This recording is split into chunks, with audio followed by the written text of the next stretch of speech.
अरे ये क्या सिमरन, तुम दहेज में 4 एसी ही लेकर आ गई। भला गांव में एसी की क्या जरूरत है?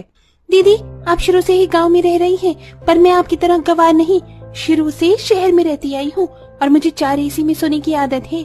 इसीलिए मैं अपने साथ दहेज में 4 एसी ही लेकर आई हूँ, क्योंकि दिवाकर ने मुझे पहले ही बता दिया था कि आप लोगों के पास एसी नहीं है। कोई बात नहीं बहू, हम समझ सकते हैं। मैं अभी दिवाकर को बोल देती हूँ एसी वाले से बात कर ले। इतना बोलकर आशा वहां से चली जाती और दिवाकर एसी वाले से बात कर लेता है। अगले ही दिन एसी वाला आकर सिमरन के कमरे में चारों एसी लगाकर चला जाता है। ऐसे ही कुछ दिन बीत जाते हैं और जहां सिमरन अपने कमरे में एसी की ठंडी हवा खा रही होती है, तो वहीं सुमन भी मौका मिलते ही खेत चली जाया करती। ऐसे ही एक दिन, माँ जी सिमरन, देखिए ना, आज का मौसम कितना अच्छा हो रहा है। मैं पापा जी को सब्जी के खेतों में खाना देने के लिए जा रही थी।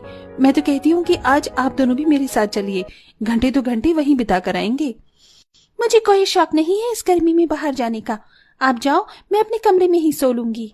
कोई बात नहीं बड़ी बहू, मैं चलती हूँ तेरे साथ। गंवारपन की भी हद होती है। इन लोगों को एसी से ज्यादा बाहर की हवा पसंद है, वो भी इतनी गर्मी में। जहां मन ही मन सिमरन मुंह बना रही होती है, तो वहीं सुमन अपनी सास के साथ अपने ससुर के लिए खाना लेकर खेत में जाती है, जहां विनोद सब्जियों के खेत में पानी दे रहा होता है। सुनिए जी, कुछ हरी सब्जी तोड़ लेना और अब जाकर पहले खाना खा लीजिए। हाँ हाँ भाग्यवान, बस अभी आता हूँ।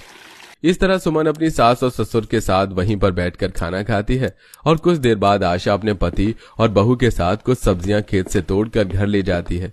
इसी तरह कुछ दिन बीत जाते हैं और एक रात, बहू रात हो गई, जल्दी से खाना लगा दे, तेरे ससुर जी भी खेत से आते होंगे। भाभी, मेरा खाना कमरे में ही लगा देना, मैं तो एसी की हवा में बैठकर ही खाऊंगा। इतना बोलकर दिवाकर अपने कमरे में चला जाता है और सिमरन के साथ एसी में खाना खाता है। और कुछ देर बाद एक बार फिर सुमन सबसे बोलती है, ये लो देवरानी जी, फिर से लाइट चली गई। अब क्या फायदा कमरे में खाना खाने का। देवर जी को बोलो कि वो हम सबके साथ ऊपर छत पर चले, ठंडी हवा में बैठकर खाना खाएंगे। और मैं तो आज छत पर ही सोऊंगी। आप भी कभी छत पर सोकर देखो, बहुत अच्छा लगता है। दीदी, मैंने घर में एसी इसलिए नहीं लगवाई ताकि मैं गवारों की तरह छत पर सोऊं। आपको पसंद है, आप सो जाओ। इतना बोलकर सिमरन खाना लेकर बाहर जाती है, पर सुमन अपनी देवरानी की बातों को दिल पर नहीं लेती और सभी लोग मोमबत्ती जलाकर छत पर खाना खाते हैं। घर में लाइट नहीं है, पर देखा, हमारा कमरा अब भी ठंडा है। पर इन लोगों को क्या, इन गवारों को तो आदत है खुले आसमान के नीचे सोने और खाने की।